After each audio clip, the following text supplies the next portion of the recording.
kamusta yung kapatid mo? Okay na siya. Buti na lang tinulungan ako ni Sir Paulo. Yun po ang tawag ni Jubert kay Sir Paulo. Gusto ko yung bait si ate. Sir! Si Marge, sir! May nangyari kay Marge. Ano? Mabuti na lang at konti lang ang na-ingest na depressant drugs ni Miss Castillo. Normal naman po ang kanyang vital signs, kaya no need po na ipa-confine siya. Thank you, Doc. Excuse me.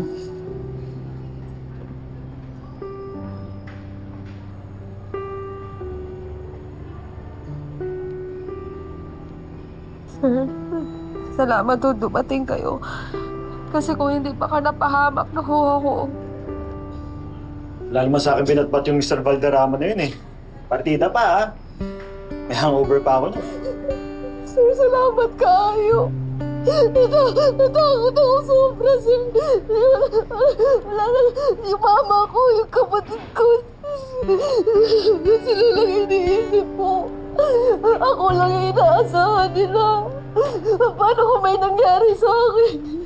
Hindi ko alam ano gagawin. Hindi ko kaya.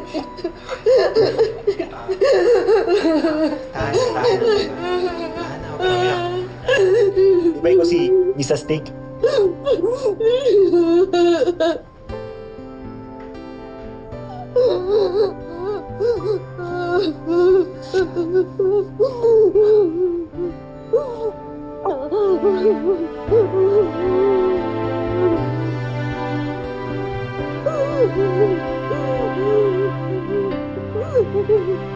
Nurse, excuse me. Nasaan yung pasyente si Marjorie Castillo? Marjorie Castillo?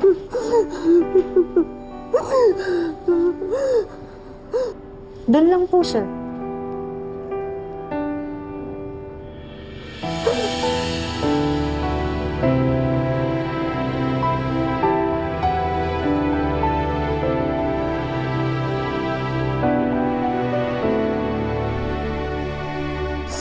Sorry po, sir. Sorry.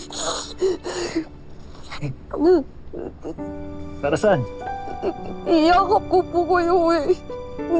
Sorry, na-carried away lang po ako. Ayun. I always have that effect on women.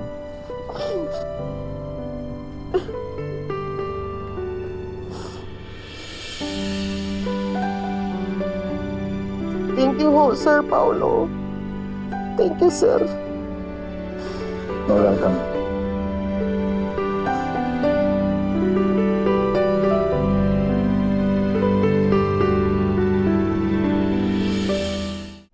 Sige po, ma'am.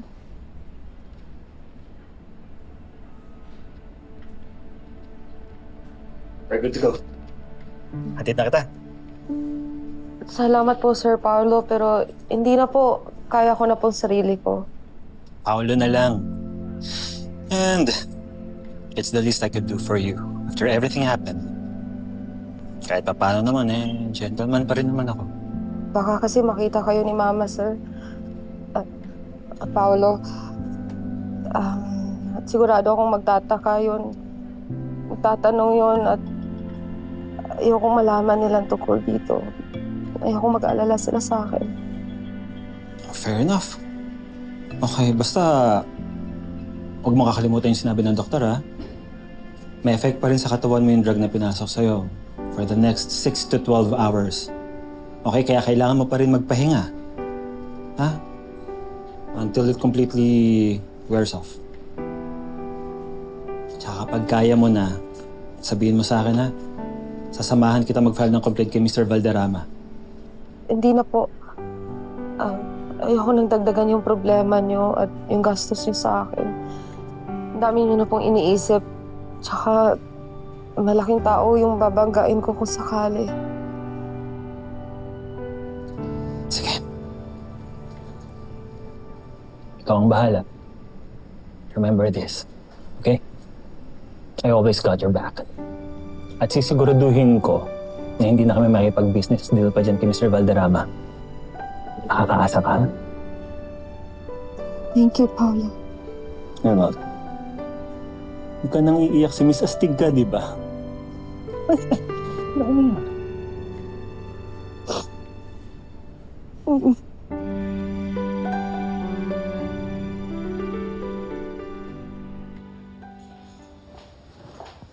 Jobber.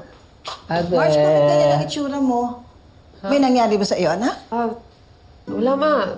Pagod lang ako sa trabaho. Maupo ka na nga, maghahaponan na tayo. Sige. Maghanda na ako ng pagkaon natin, ha? Oo.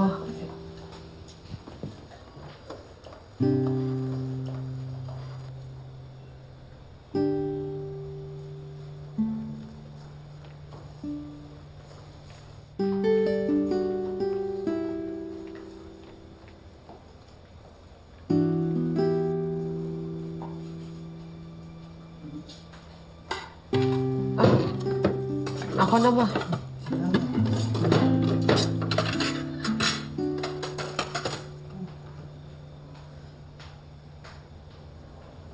Robert, anong ginagawa mo?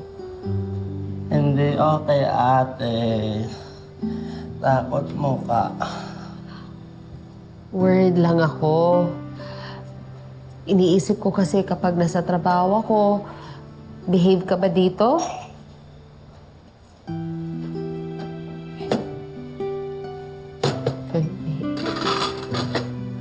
Good boy, Jobert, diba? Ate, Oo? pag-away ka nila. Sumbong Jobert. Paglalaban ka, Jobert. Pagtatanggol kita. Oo, magsusumbong ako sa'yo. Takot lang nila pag malaman nilang pagtatanggol mo ko.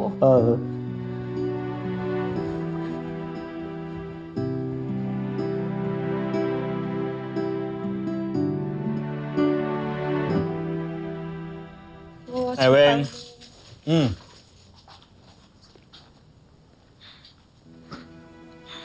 Oh, parang seryoso mo. Nakita ko kayo. Ha? Kayong dalawa ni Marge. Sa ER.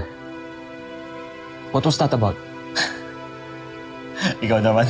Parang hindi ka pa rin sanay hanggang ngayon na nakikita ko may kasamang chicks. What's the big deal?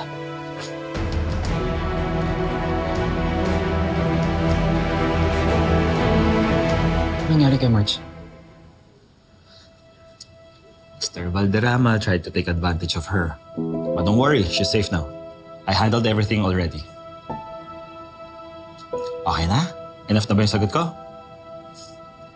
Gusto mo ba si Marge?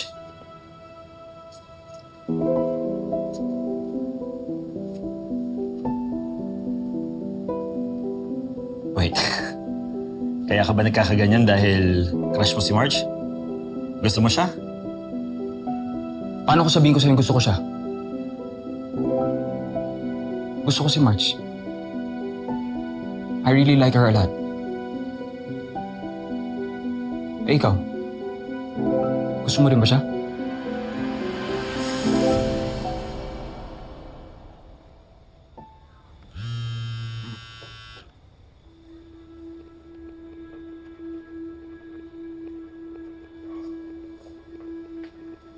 Ma, sino yan?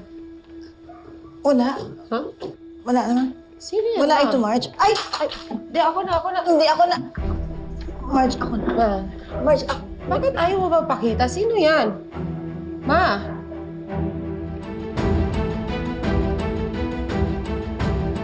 Kataks mo si Papa?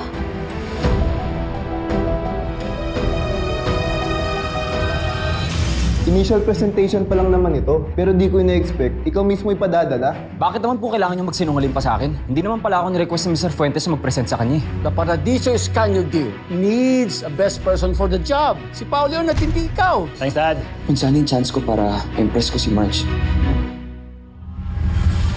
Huwag kang kabahan. Kaya natin to. Kaya mo yan. Cause mo sa stick, di ba? Ibig sabihin, sir, nandito din yung Premium Homes Realty. Langga. Randall, nandito ako para magtrabaho. Huwag mo kong guluhin. At wala na tayong dapat pag-usapan pa. Tantanan mo na ako.